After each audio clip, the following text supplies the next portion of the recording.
People think about aerospace, especially in the context of what I do, as making and fielding aircraft, helicopters, spaceships. And that's a part of it, but it is a whole ecology.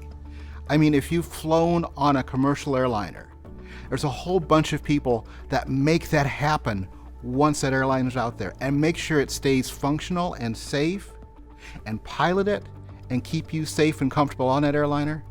If you have seen a military airplane fly over, there's a whole group of people who are involved in not only keeping that airplane flying, but keeping the base running that actually makes it possible to fly that airplane. And back to my part of it, we're making parts to keep those things running. So it's not just one thing, and it's not just one pathway. So you have to think about it as, if you are interested in things that fly, find something that interests you, and this is a great industry to be part of.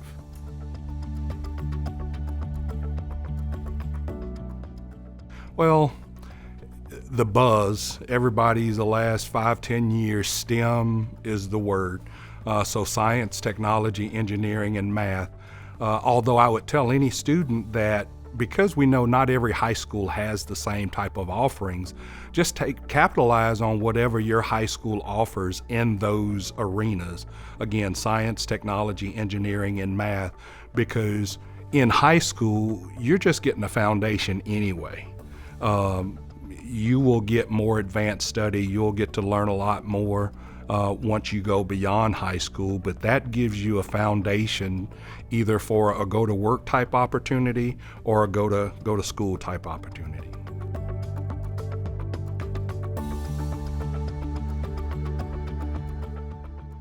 So I think about that in terms of what direction do you want to go? Do you want to build things? Do you want to design things? Do you want to fly things? Do you want to fix and repair things? Do you want to run things? Do you want to run finance about things? So you have to think about it in all of those different pathways. If you want to build things or if you want to fix and repair things, then you really need to look at the mechanical, technical type of activities. Shop is a great one, which they don't offer everywhere anymore. But, being able to work with your hands, because when you're building aircraft, you are working with your hands. Some of the people we hire have been people at auto body repair shops. Other people have been people who repaired cars. But other people have been people who joined the Air Force, Army, Navy, or Marines and were trained to repair military aircraft and helicopters while they were in the service. That's one pathway. Typically those people, before they work at a place like ours, will go to a community college. East Mississippi Community College is the one that's closest to us, and they will learn some of the specific skills that we use to build the aircraft and helicopter parts that we do.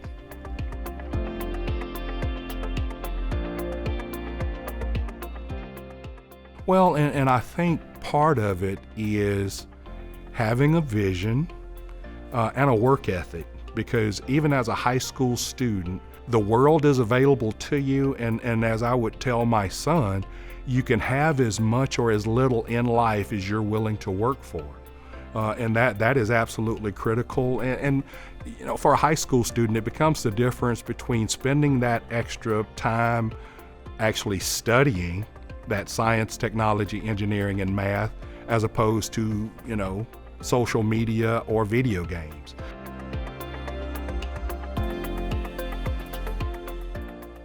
So starting figures for somebody who's actually building the aircraft parts, they coming into our company or a company like ours are going to be making somewhere in the range of $13 or $14 an hour. They can progress fairly quickly after that. Somebody with several years of experience may be making half again more than that. Somebody with experience and certifications to actually repair the airplanes be making 2 to 3 times that easily, and perhaps much more. If you're coming in as an engineer, as an intern, you may be starting at the $45,000 to $55,000 a year range. But an experienced engineer can easily make 4 to 6 times that, depending on what you're working on, depending on your level of responsibility.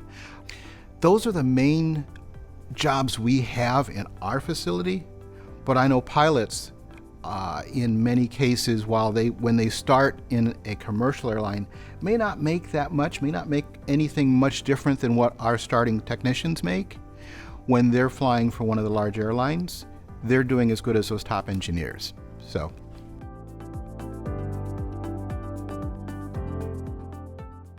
I know the companies with which I'm aware of are all looking for those next contracts. Much of the aerospace world is driven by government contracts. I mean, we don't put most things in space without government contracts.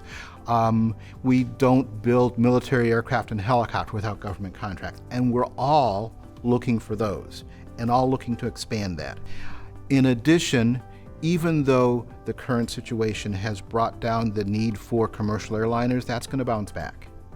And those commercial airliners and those mid-size airliners that fill in the gap are going to be a very hot commodity again.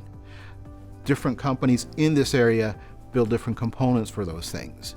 And we're all continuing to look at expanding our business there and growing our facilities here. It helps that Mississippi really wants to have businesses like that.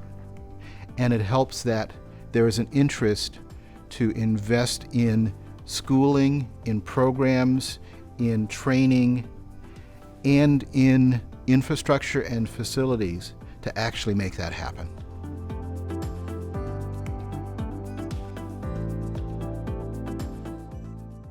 I talked about a commercial airline pilot, and that's obviously manned flight.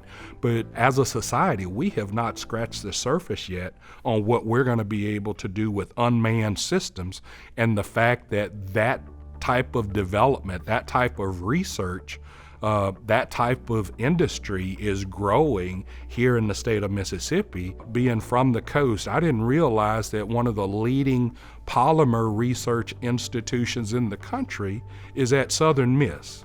And then we have Mississippi State, and everybody's known Mississippi State as an engineering school forever, but the fact that they have a flight simulation school, and the facilities there, and that now where the unmanned aerial systems are concerned, Mississippi State is a center of excellence for the country in that type of technology and that type of industry. So it just continues to bode well for what's going on in our state, but we need our citizens, our Mississippians, to jump into those industries and continue to grow and prosper that for themselves and for our state as well.